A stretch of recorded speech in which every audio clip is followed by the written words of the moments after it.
Good evening, good evening. It is just gone 10 past 6 on the 23rd of January 2025. I'm David Zidel, and I'd like to welcome you to the ORT Jet Business Show. Last week was our first week, and if you weren't listening, I just want to explain to you how the program works. So first of all, I'll give you some input around some business, something just to think about, something that'll hopefully spark your cells, your brain cells into thinking slightly differently, maybe about business. And then we'll go into a chat, and we always have somebody in studio chatting to us about their business or what they're doing in business with some lessons.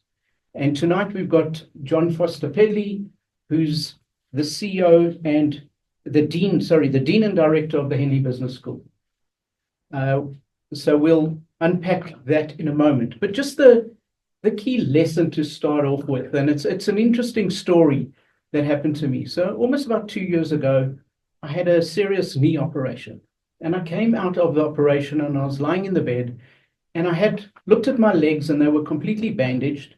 And right at the bottom of each leg, there was like an orange bandage that looked very different to the rest. And I was kind of wondering what that was. And then I asked one of the nurses, what is that bandage for? And I was explained that needs to contract and expand. It like keeps the blood flowing, because after an operation, it's crucial that the blood flows through, that you don't get clots. So although it looked like a very simple thing, it was quite crucial to maybe even my survival. And I couldn't feel these contractions that I was told that these bandages do. And I thought maybe it's just the anesthetic wearing off. And eventually I called the nurse and I asked her, how come I'm not feeling this? Am I meant to feel it working? And she had a look at it and said, oh, the other nurse had put it on, but had forgot to turn it on. So although she had done what she was supposed to do, it wasn't working the way it should have been done. And I got to think like that in all businesses, things like that happen. And it's when somebody's doing something and they don't know the why. They don't understand why they're doing it. What's the greater implication of what they're meant to be doing? So for you in your business, whatever you're doing, it's about you understanding why you're doing it, and the people you work with understanding why they're doing it. Because a lot of people are busy in what they're doing, but they're kind of more in busyness rather than in business, because they're not doing it as efficiently as they could because they don't understand the why. And that why is spoken a lot by a guy that maybe you've heard of. It's Simon Sinek, who came out with something called the Golden Circle. And in the middle is the why. And he says that's core to your business. The what and the how can follow later on from that. So if you know your why, you can have more motivation, you do it correctly, and you know more what it's about. And that leads to one last story of a guy's watching 3 people banging nails into wood on a roof. And he says to the first guy, what are you doing? And he says, I'm hammering a nail into wood. He says to the other guy, what are you doing? He says, I'm building a roof. He says to the third guy, what are you doing? And he says, I'm building a church. The guy who feels that he's building a place of worship has got a lot more motivation than the guy who thinks he's just banging nails into wood. So whatever you're doing, find the passion for it. Find the bigger reason why you're doing it. And that's maybe an indication that you could be a lot more successful in it. So Jon, that's kind of an educational message, and you live in the educational world. And I'm going to ask you a lot of questions around that. But just for the listeners, I want to go through a little bit of what you shared before, and then we can pick up on a couple of those things. Sure. So the slogan for the Henley Business School is, we build the people who build the businesses that build Africa. And Henley has become the #1 business school. I think it's in Africa. Well, I'd hate to claim that because a lot of people would be less than happy if I did, but we've done really well and we've got a fantastic reputation. So definitely in South Africa and maybe further on. Well, let's keep around there. Okay. So John was born into an RAF family. He was born in a station in England. He was the son of an ace fighter pilot. He then got a scholarship to the RAF Academy. And if he followed the route that his father had for him, it was all mapped out beautifully. And then, as John says, he dropped out of his privileged life and he got interested in real life. And he lived a life, kind of like a hippie life, and he joined an Indian ashram. And to survive, he had to do odd jobs. And he'd done over 41 different jobs. And some of them were strange jobs, cleaning things. And all of these jobs, John says, that in the end helped him to grow to what he is today and to understand it. And at the age of 28, he decided that he wants to combine two of his loves. And that was his newfound ability to do sales, which he was very good at through some of the jobs that he had done, and to get back into the aircraft and the flying world. And he wanted to become an aircraft instructor. And so he started selling or trying to sell different airplanes, used airplanes. And in fact, I'll pick up on the story a little bit later, I thought was fascinating, is there was a magazine talking about aircraft. And in the same magazine was somebody looking for an airplane, and a few pages later, somebody selling the airplane. And John went along and did the deal when they were both advertising in the same magazine. And that's finding opportunities that maybe others don't find. He then decided, as I said, he wants to become a flying instructor. He didn't have the money, went to a bank. The bank said, what surety have you got? He said he has no surety. And the bank manager asked him a whole lot of different questions and then gave him the loan. And I think, John, you didn't understand why you had even been given the loan. And years later, you met someone who explained to you That's right. that manager used what they call the Campari method.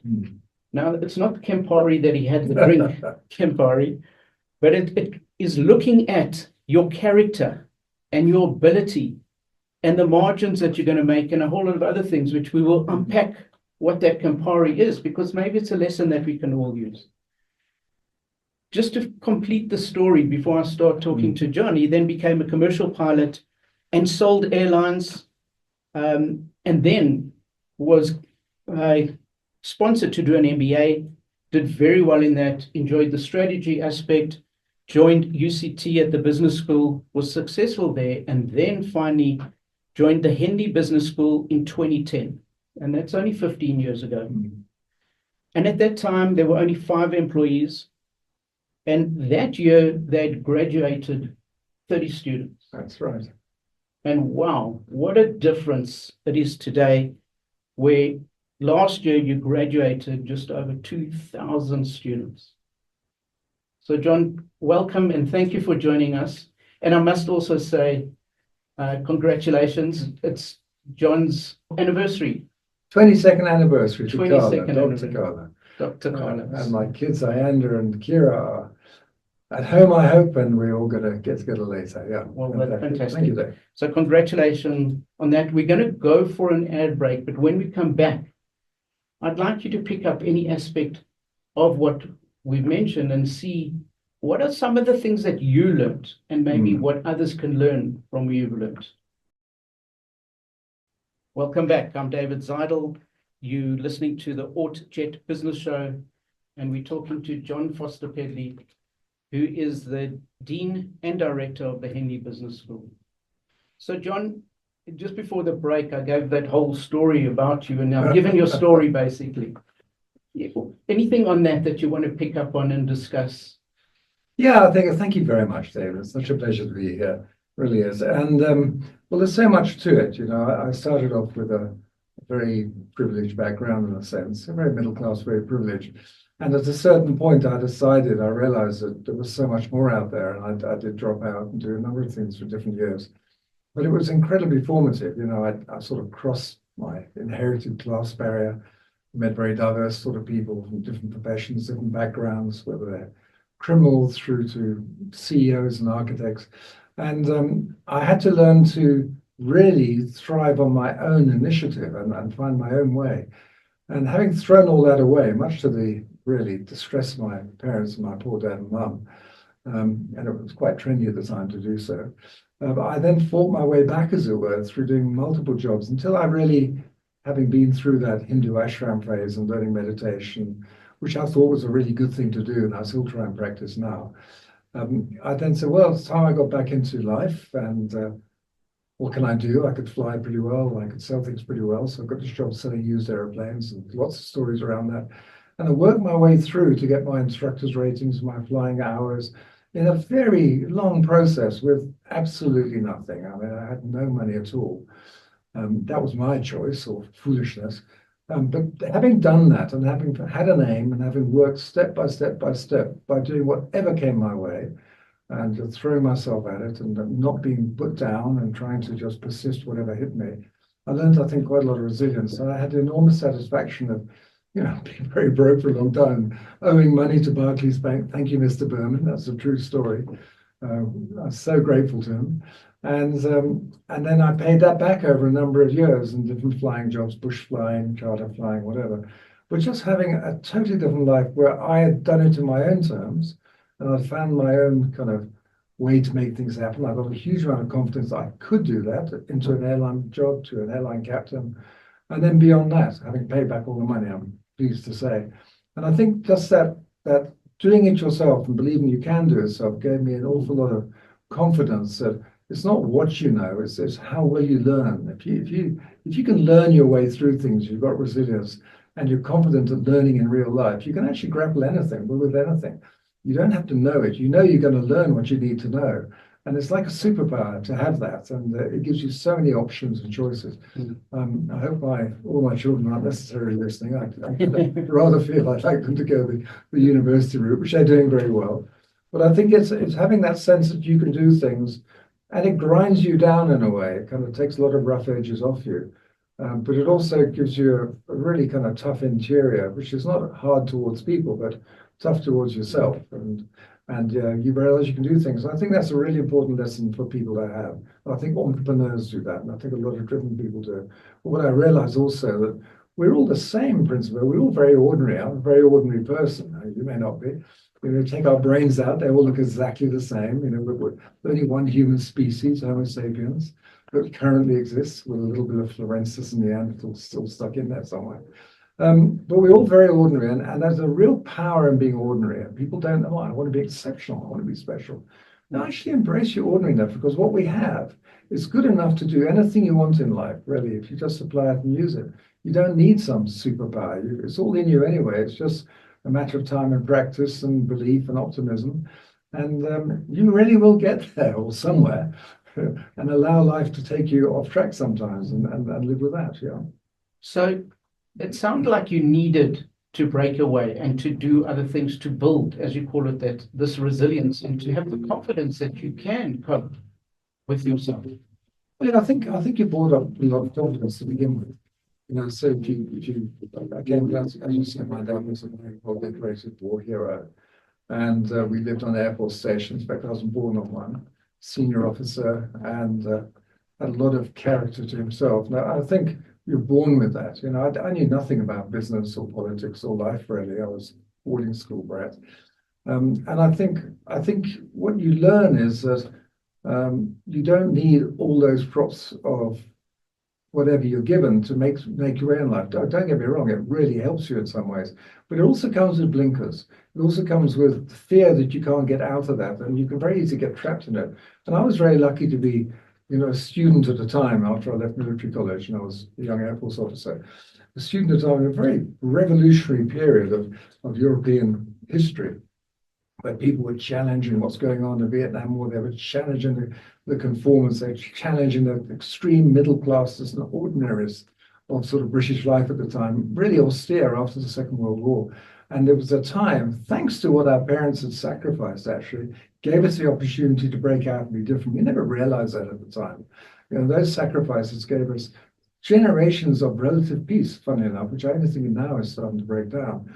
And I think it's, breaking out of that conditioning is scary. And there were times when it was really hard. But it just shows you that, as I said, you can do a heck of a lot more, and you can grasp and look at life. You can look at people very different from yourselves. You don't have to fight back when somebody thinks differently from yourself, or even challenges you. You can just say, how curious, how interesting. If I can absorb your very different worldview, if I can understand how you think like that, I'm clearly going to be more rounded in my thinking. I'm going to have more to my armor if I do that. And I think that is very important to learn how to do. And that's what true education is. But we'll get back to that in a second. I just want to go back to your 41 jobs that you had. Can you just unpack some of the unusual ones, and maybe if you can think, what did that job teach you? What were the strange ones? Well, I think I was brought up in a very, in a house. We had woods out the back, and we lived, outdoors and sailing and fishing, all that sort of thing. We did a lot of it. But my parents never gave us money. They gave us good education. They gave us a sense of resilience. They gave us a sense of character. You have to go and do things. And so from a very early age, if I needed money, I would go and do it. I'd be a railway porter at Christmas, or I'd do the post office, or work in a boutique, or work in a kennel, helping clean up kennels for hundreds of dogs and cats, or in a watercress farm, or a mushroom farm to shut it. All hard jobs and interesting. And in the culture I came from, these, if you were a young person, it was okay to do these jobs. There wasn't any real stigma or anything to do it. In fact, it was felt to be character building. And of course, we had money in that. And when you earn money yourself, you got it in your hand, you think, wow, that's something. It's not much. I did window cleaning with one of my best friends. And of course, we would spend all the money we made after climbing up these ladders on going to the pub and playing the football and having a beer, and then going off and doing some more afterwards. And so we would spend it, but it was so engaging to think that you had the freedom to go and take these jobs and do things. So I did a number of very interesting and odd jobs at different times. I cleaned a nuclear power station once when I was hitchhiking around Europe, and I did dog walking at one time and cleaned flats. And then other times I did very, very different things. I worked for a medical company later on, where we were selling medical appliances, and I had to go to some really tough clinics. And some of these clinics were people who'd had ileostomy, and they had ileostomy and colostomy bags, which we don't talk about. And I think, wow, what is this?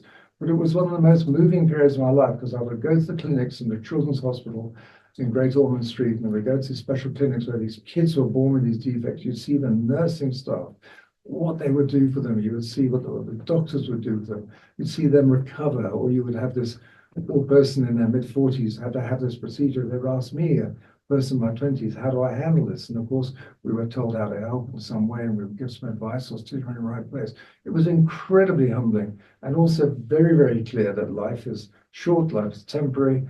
Don't take anything for granted, and nobody's there to give you anything. You're going to have to make your own way. And that was incredibly empowering, tough but empowering, and allowed one to see so much more of life, and then start to thinking, well, I understand how entrepreneurs work a bit better now. I mean, I have huge respect for entrepreneurs. Incredible. I mean, how they actually get up and do things and take those risks and make it happen.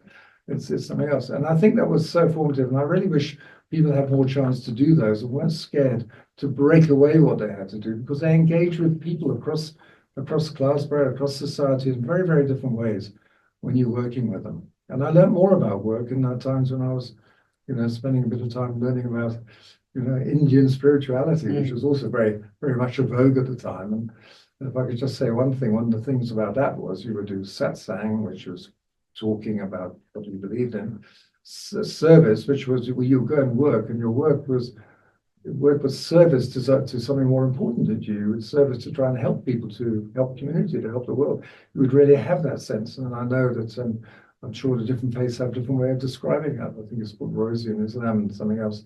And but that would be a sense that your work is not just about you and your acquisitiveness. It's about the way you contribute and engage with life, and you make a difference to community. And that was something that stuck with me and is incredibly real right now. And I think it's one of the things that's helped us do something really good with Henley, because we truly, truly believe we're doing good for people through that work. So that that feeds back to the story I gave in the beginning. Know your why, and your why, what's your greater purpose. But I want to come back to a quote that you mentioned that I thought was wow, and I'm now understanding your quote a little bit more from what you're saying. You said that life gives way to resilience, persistence, and optimism. In other words, if you have those, you can push through it and become. Just before you answer that, I just if you've just tuned in, I'm David Zidel. I'm talking to Jon Foster-Pedley, the Dean and Director of the Henley Business School. So, Jon, that quote of yours, life gives way to resilience, persistence, and optimism. Just unpack that for us a little bit. Well, there are three characteristics. I mean, there's this idea of, excuse me, suitcase words. You know, you take strategy, you put a label on a suitcase, you open it up, and 100,000 different definitions of animals that strategy fly out. And so everyone understands this in different ways. But resilience is an incredibly important attribute to have. And there's mental resilience, it's emotional resilience, it's physical resilience, and just the capacity to, you know, be knocked down and stand up again. Because if you don't get knocked down, if you don't have your heart broken, you don't get fired occasionally, you don't fail sometimes, you know, you're not ever going to know how to recover. As Mandela said, you know, how to pick yourself up again. And you have to learn that much. You have to learn how to recover. And again, once you know you can recover, you're not so scared of being knocked down again. And so that you have to learn. You can't read it in a book and say, I've got it. You've got to live that through life. And that means you've got to experiment, to try things and push the boundaries and have high standards. And that's another thing I would say, that you really do need to have a high standards, not perfectionism, which I would label as a pathology, but high standards. And so that's resilience. And persistence is allied to that, but it's just keeping on at it. I remember when I was trying to get my flying licenses and all that, there were any number of people who are all working way up, trying to get hours through flying instructor with a dream to work in the airlines. And it seems so improbable that any one of them, characters all, some you would think would never fly an airplane safely. And they did, by the way. And I've seen all of those just by persisting and just carrying on, getting what they wanted. They got into airlines. They've got some really phenomenal airline captains. Some retired now, some are running major businesses. They just carried on at times when it seems so improbable. Life gives way to that. And I don't think life gives way to cynicism, although there is some research that shows that people who are cynical and negative are often perceived to be more intelligent than the optimists and naive, Pollyanna optimists.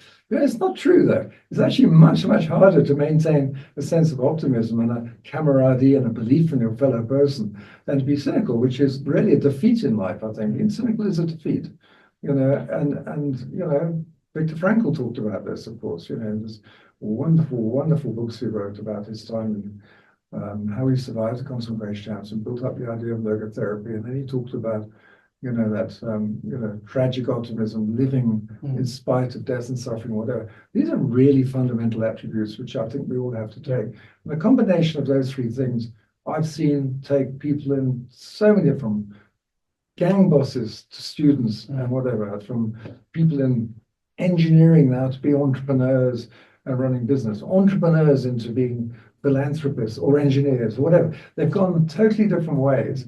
And they've just done something which seems so improbable at the time, but it never is that improbable. It's just the virus in our head that says that's difficult or that's weird, it doesn't fit our pattern. That's the problem. So the book you're referring to from Viktor Frankl, I think it's Man's Search for Meaning. That's right. And where's the difference between when you're saying being persistent of just carry on and carrying on and carrying on, where somebody says there's a definition of stupidity, which is doing the same thing over and over again, expecting different results. Where's that separation between being stupid and being persistent? Well, we used to say the same thing about pilots. So pilots say, well, I've got 20,000 hours and I've got 10,000 hours, and 20,000 hour pilot is obviously superior. In some ways, obviously is. But actually, if you've got 20,000 of the same hours, it's very different than 10,000 varied hours under, or 5,000 under great stress and difference. You're going to do it. So persistence, continually persisting and never know when to give up on something, that's another skill you need. But you do need to be able to persist. But there is a limit where it just becomes sheer doggedness, you know, where it just becomes really does become stupid. But we judge that stupidity point far too early, I think, sometimes. And by the way, don't get me wrong, if it's dangerous, generally dangerous, then don't do it unless you worked out the safety. Don't jump off that cliff like my wife is doing. I'm saying at the moment. Don't jump off that cliff without double or triple checking you've got the knots right and everything is right. So do your work. But I think it's very true. You can continue on by being persistent, but there's an underlying characteristic, which is you also need to be very aware. There's something we talked about. I'm talking flying a lot now, but situational awareness or airmanship. And what airmanship is, an indefinable character, which you would see in any great CEO or any great manager or any great human, of being really in tune with what's going on around, the people, what's happening, being able to scan the environment and not being completely focused on one issue, because you get too target orientated, you've got no peripheral vision, psychologically or physically, actually, so strangely enough. So you actually have to be able to have the physical, and you also have to be able to reflect on so you tried something, but you also have to have another superpower, which is observation, reflection, absorbing what it is, taking time, and letting those insights come to you, because sometimes you can't force epiphanies. Epiphanies come in their own way, in their own time, in the shower. Where did that idea came from? I suddenly understood it, and like from nowhere, but your unconscious brain has been working on it for so long. And we need to give ourselves space for that and to be imaginative and creative. We don't do that nearly enough, because those are the attributes that really make a magnificent and huge difference to success. The ability to be resourceful, not just have resources, to imagine, not just to think, and to allow, insights to come to you. So I think that's part of what you need, as well as persistence. You need those other attributes. Yeah.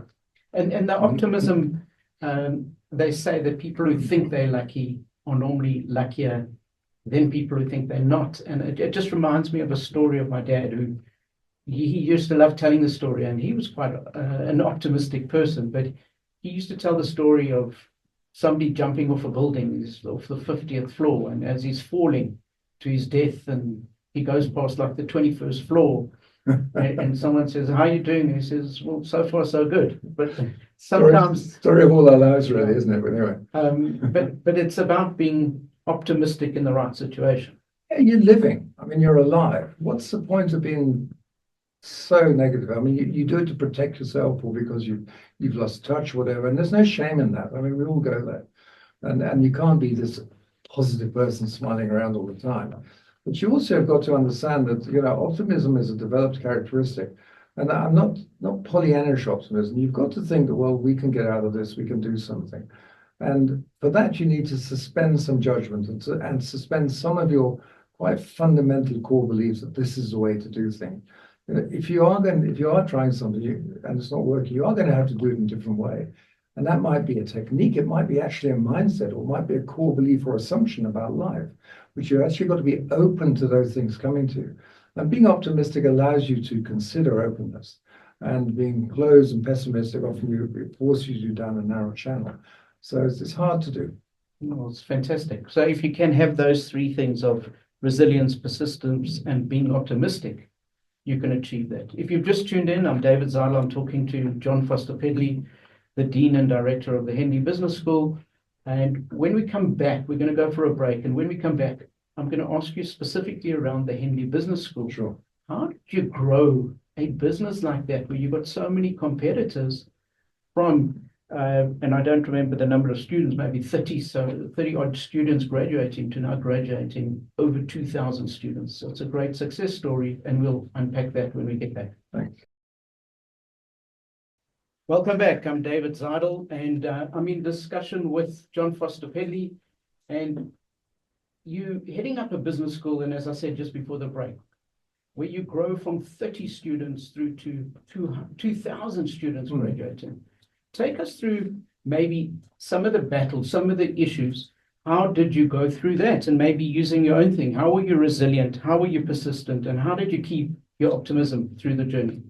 I will. And of course, the optimism comes from family. I mentioned them before, Carla, Kira, and also the team you work with. All that comes, all those add value to life, and also your sense of purpose. But I think if you understand when you take a job, you're not going to know the answer straight away. You've got a map of the territory you came from. It doesn't fit the new territory, so you've got to learn to unpack that quickly, and that's important. But when I joined Henley, I'd been having a really good time at University of Cape Town, set up and run their executive MBA down there. So I head up their executive education. I ran an entrepreneurship center, an innovation center in the deep south of New Zealand for a while, teaching entrepreneurship and helping entrepreneurs build up, and I enjoyed that.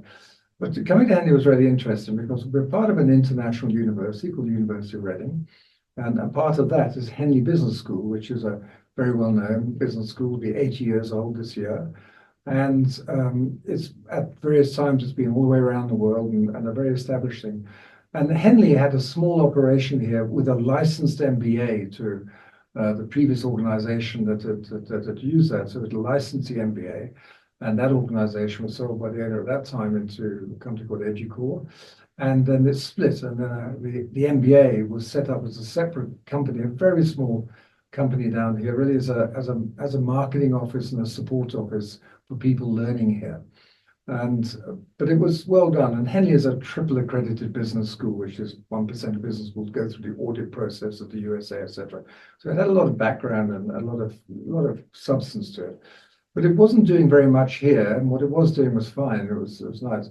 Henley was bought out by Reading until 2008, and they were interested in developing their international growth. So they had just one MBA, that's all they had, and really was an operating office. I was brought in to try and build that. And I immediately realized that we had a tiger by the tail because we had this fantastic international brand and lots of deep attributes, but it was still really only an office for marketing. So we decided to set up, let's set up a really good, standalone business school and see how big we can get this in terms of providing value, hopefully developing later into much bigger. So we're still working on that. And we had 5 people in an office. We had a very small turnover. We had a few students doing on the MBA. It was a good vibe, and people liked it.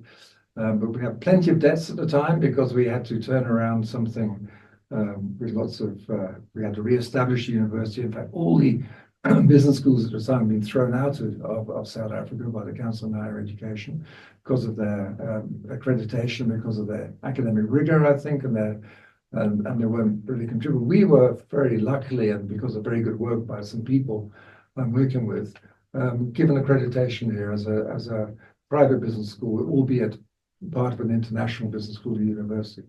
And so we said, well, what should we do? And the first thing we started to do was saying, well, right, we've got no money. We've in our growth, we've never received any, apart from one small thing last year, any subsidy of any sort. No government subsidy. We've never received any loans. We've never received any capital injections. We've grown completely organically on our own skills, and also paying some money back to our owners in the UK at the same time. So it was a really exciting challenge. I thought we'd have a go at it. But I remember us working at that, and we said, well, let's grow the MBA. Let's get some executive education. And we were very lucky to get some clients, great clients like Eskom, who done so much good work for us. So it's tragic to see what they went through. It was full of good people.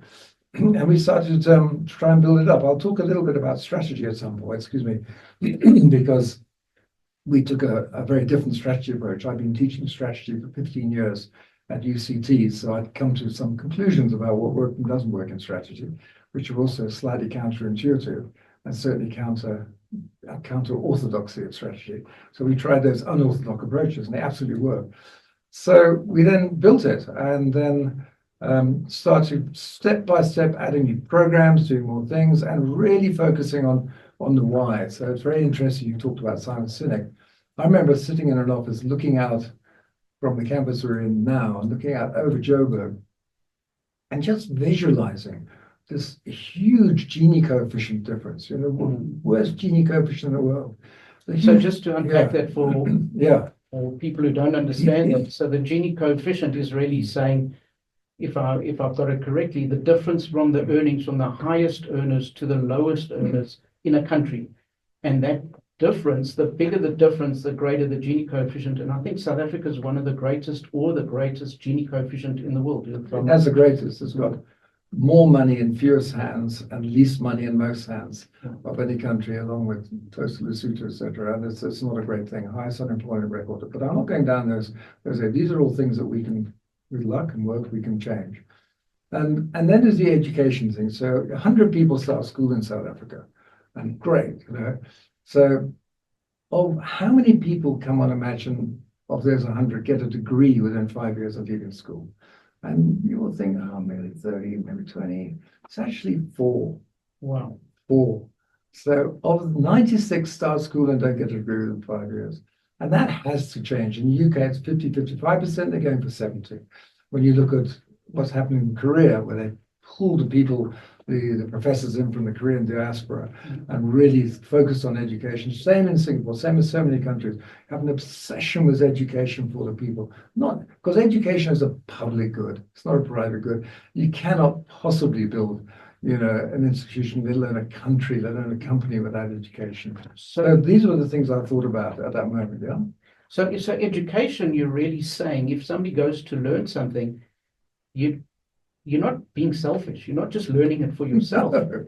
You're learning it, and it helps much broader than yourself. It's got a bigger purpose. I mean, how can you possibly imagine we could grow South Africa with, 3/4 or whatever of the people in South Africa stuck without resources, without poverty? And of course, there is a sort of, like racism and classism, I think there's something called povertism, which is a sort of sense that if you are well off and you look at poor people, there's something, if you don't watch out, that says, well, they're stupid, they're not working hard, they're never going to do it. And that is so absolutely, viscerally, fundamentally wrong and demonic. And the reason is we've seen thousands of people cross our stage now, and 1/4 of the auditorium is the students. 3/4 is, guess what? It's the families. Come from all over South Africa with the kids, the uncles, the ums, from all cultures and races sitting. And what are they celebrating? Their hearts are swelling with pride. They're remembering 2 generations of labor, sometimes in menial labor, whatever, and they're watching their sons and daughters now graduating. And so that's what we saw. So I looked over Joburg and I thought, what is the purpose of a business school? It's not to be elitist and give people, the corner office. It's to create cornerstones of a magnificent development of a country, and you have to believe in the people. And the people we've been teaching, coming from those backgrounds, are as intelligent as anybody I know. And what's more, the MBA students who are doing the MBA in the same cohort as Germans, as Finns, as British, the MBA students pass at the same, if not better rate, in blind test exams marked overseas as those Germans, British. So we have the capability in South Africa. Let's darn well believe it. Fantastic.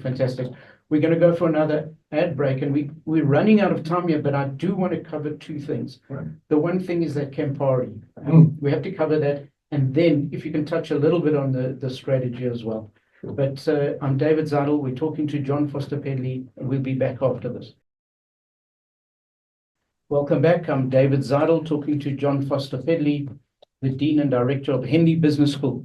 And Jon, early on, we shared the story that you actually you embarked on your success through a bank manager giving you a loan. You didn't understand it. Years later, you found out that he followed something called the Campari method or system. I'm not sure what that is. Can you unpack that a little bit for us? So I was living in Jersey, which is like financial capital, tax haven, all that. And I was living not like Jersey residents do. If you come in like I did, you're lucky if you're able to hire a rented room. And I was able to hire a rented room. I couldn't have a lease. I just had to do that. And that was that's how they keep that very exclusive Jersey. And I was, selling used airplanes and having a wild time being entrepreneurial about that. It was a really interesting time.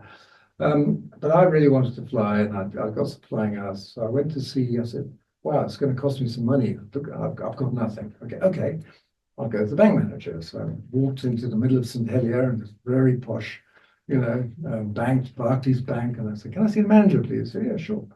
Come in. My name's Mr. Berman. Sit down. What do you want? So, well, I'd like to borrow some money, please. And what for? And so I said, well, I'm a flying instructor. I'm doing all this and I'm really keen. So we chatted. He asked me a number of questions and then came to the point and said, what's your collateral? I said, well, what's collateral? I don't know. I've got a suitcase. I've got a toolbox. I've an old guitar. That's all I've got in life, really. apart from everything that my parents gave me and everyone else gave me, which was substantial, God bless them. And so he told me, he said, okay, I'll give you the money. I said, thanks. And Campari is, and how I found out about this, about a year or so, I went back to Henley for an alumni dinner. And it was, I sat at a small table with a couple of people. One of them was the chair of court of the Bank of England, which is basically chairman of the Bank of England. So he was a guy giving a talk that day. Super nice guy. We got on very well.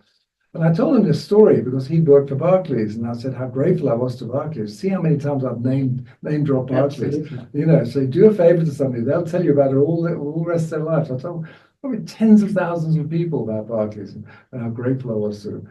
And he said, no, those days we had this idea called Campari. I said, what's that? He said, well, the first thing you did when you're going to do a loan was not work out your capacity to pay or what the return rate was. You started with C, character. What is the character of this person? So you spend time looking. And I always say I passed some subliminal test of his. This guy's mad enough to actually do this and probably pay it back. And so Campari was also, as you got the character, and they would really work on a character. And I think that was the main thing. Once that was settled in their mind that this was somebody, my judgment, my intuitive and life judgment is somebody I should give money to. And I'm personally very keen on this approach too. Then look at the ability to repay. I was going to get a job, I'd be able to pay a bit, work out the terms. What's the margin he's going to get, which was reasonable, I guess. What's the purpose of it? Is it because I want to fritter this away or because I have a deep and abiding desire to do something in my life? Was I driven, which I was? What is the amount? Could he affordable? What's repayment schedules? And what insurance is there? I couldn't offer him much insurance. So I think I passed enough of those for him to give me money. And of course, I then went back to him twice afterwards. So he was into me for a bit more, but I've never forgotten Mr. Berman and the bank. And I was able then to borrow more money, become a senior flying instructor and then a commercial pilot.